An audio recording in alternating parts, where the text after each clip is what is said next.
que publica el periódico El País. Y grábeme, don David, el periódico El País habla de la ultraderecha y dice: fanatismo religioso y cruzadas anticomunistas. ¿Quién es quién en la ultraderecha mexicana? Los expertos dudan de que la derecha radical pueda tener una proyección electoral significativa pese a la larga historia de los movimientos extremistas mexicanos. Firma la nota para El País Francesco Maneto. Una reunión, una fotografía y se abrió la caja de Pandora.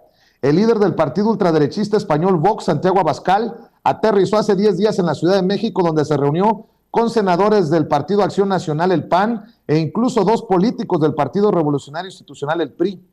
La cita desató un vendaval en las 2 formaciones opositoras al gobierno de Andrés Manuel López Obrador. La primera apartó al operador político que organizó el acto y la segunda se desvinculó por completo de cualquier acuerdo con Vox.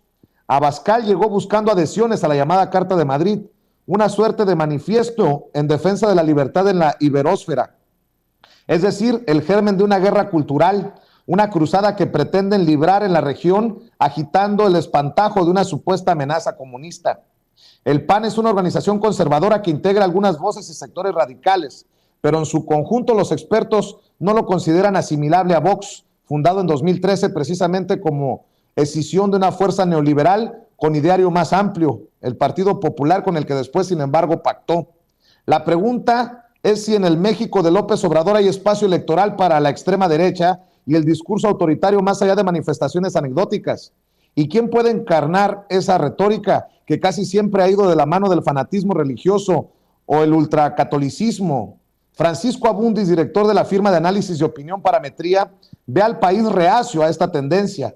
Política y religión no se suelen mezclar. De entrada, al mexicano no le gusta unir las 2 cosas, afirma. Además, los datos indican que aún en el caso de ciudadanos creyentes y practicantes, el porcentaje de votantes dispuesto a seguir las instrucciones de un párroco es reducido. Esa predisposición es menor, al menos entre los católicos, señala Abundis. Eso no significa que la extrema derecha no exista en la sociedad mexicana. Claro que existe, y no solo es una expresión de corte político, sino que está expuesta también en lo económico y en lo social. Y hay un cuarto rubro, el intelectual, mantiene Luis Ángel Hurtado, consultor y académico en la Facultad de Ciencias Políticas de la UNAM. El movimiento más visible en la actualidad, aunque no es el único, es Frena. El llamado Frente Nacional Anti-AMLO acaparó protagonismo hace un año al improvisar un campamento en el Zócalo de la Ciudad de México para protestar contra el gobierno. Se definen como un movimiento ciudadano y pacífico que desea actuar ya para quitar a López Obrador. Dicen recurrir a herramientas jurídicas de presión social y de medios, y su líder Gilberto Lozano, empresario y expresidente del Club Rayados de Monterrey, está volcado en una campaña por la revocación del mandato del presidente. En línea con el discurso de Santiago Abascal, creen que hay en marcha un plan auspiciado por el Foro de Sao Paulo para implantar el comunismo en México, pasando por el control de la población y la redistribución de las riquezas. Hurtado recuerda que esta organización también se enmarca en la tradición de la ultraderecha mexicana, que es el corte católico y el vínculo religioso en general. Al mismo tiempo se diferencia de otros grupos al ser un movimiento público, al contrario de sociedades reservadas como los tecos, inicialmente vinculados a los jesuitas hasta que la orden se desvinculó debido a un ataque a mano armada. Los conejos, que tuvieron nexos con los lasallistas, o el yunque, eran agrupaciones juramentadas y en el juramento prometían guardar secreto. Este elemento en Frena no es característico. Busca que renuncie López Obrador y guarda diferencias con otras agrupaciones de ultraderecha. El FUA, Frente Universitario Anticomunista, y el Muro, que se expresaban de forma violenta y más radical. En el caso de Frena no es así. Existe un hilo que une pasado y presente en la historia de la ultraderecha en México. Sucedió hace casi un siglo con el presidente Lázaro Cárdenas y después con Adolfo López Mateos. Es muy interesante ver cómo siempre sale la amenaza del comunismo, y hay gente que se lo cree aunque no sea verdad, apunta Fernando González, académico de la UNAM, que lleva décadas estudiando este fenómeno y las consecuencias de lo que llama catolicismo conspirativo. En el mapa de la extrema derecha son importantes 2 universidades y 2 ciudades, Guadalajara y Puebla.